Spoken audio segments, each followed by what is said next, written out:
Jay from Sorgy Stories. When someone says the phrase, "you speak my language," it means you understand how I think. You understand how I feel, how I communicate, how I understand.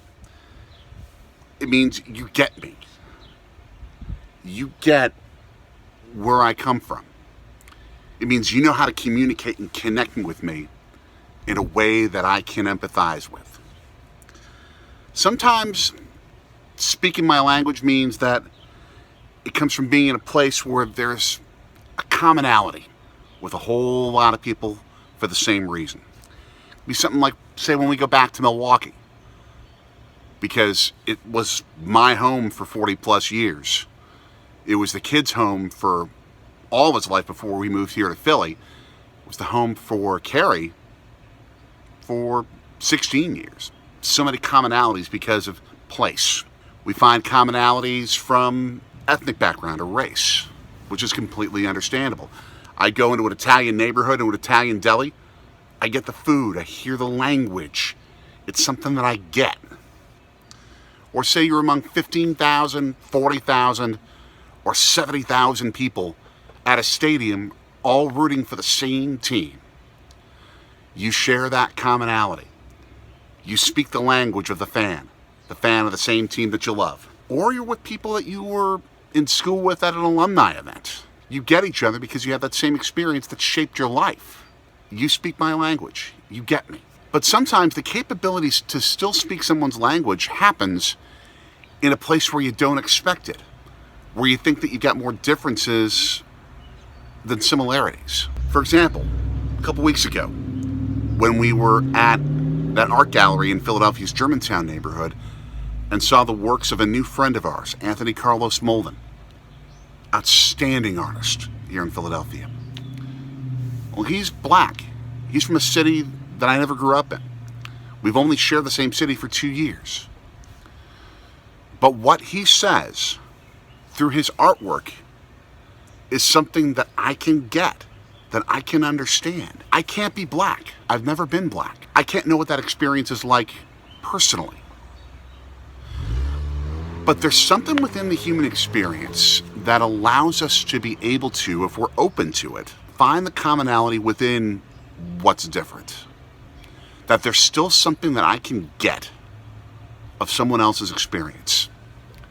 And it's enough of it because the human experience ties us all so much together more than we think. It's enough of it that it allows us to care about each other even if we don't have as many of those commonalities.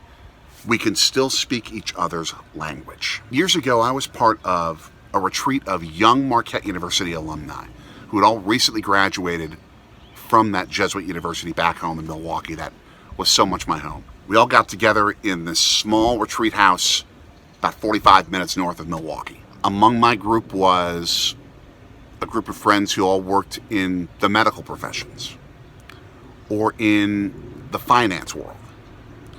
Something that is outside of my work experience. And so much of your life when you leave college is about getting established in the work world. It defines so much of who you are because you put so much time into it. So you would think that those experiences would be different. And then we would think that we'd be different people. We all grew up in different parts of the country. The reading from that day is the same reading from Sunday's Pentecost first reading at Mass coming up. Because this is Pentecost weekend, the celebration of the gift of the Holy Spirit. When the time for Pentecost was fulfilled, they were all in one place together. And suddenly there came from the sky a noise like a strong driving wind, and it filled the entire house in which they were. There then appeared to them tongues as a fire, which parted and came to rest on each one of them. And they were all filled with the Holy Spirit and began to speak in different tongues as the Spirit enabled them to proclaim. I've never spoken in tongues. Only once in my life do I remember being in the presence of someone who was speaking in tongues in terms of how they were praying. A close friend of ours who was praying over our family, as a matter of fact. And as we were sharing that prayer, she started speaking in tongues. That's not my personal experience. It's not my charism. It's not my way. There's nothing wrong with it. It's special. It's beautiful. But it's not the gift of the Spirit that I've got. But yet, it still speaks true.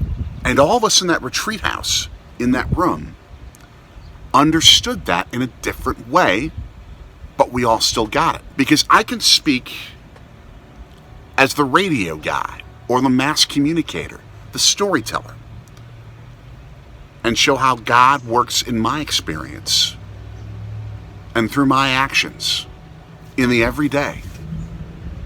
As everything from the dad and husband to the sports fan, that nurse, that doctoral student, they can understand and speak of God in the medical world as healers, being present to people, their physical ailments and their mental and emotional. They can speak of God through how they love that way. I'll give you the example of the country musicians that Carrie loves, that's so far outside my Midwest, East Coast, big city, big bustling life type of understanding. But yet I can still get what they're saying.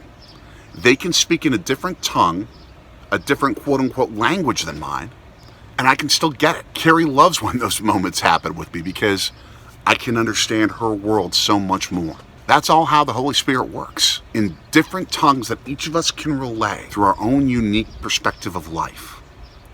But yet we can all understand anyway. Why can we understand? Because of something called empathy. And empathy is how God works much more than we even think.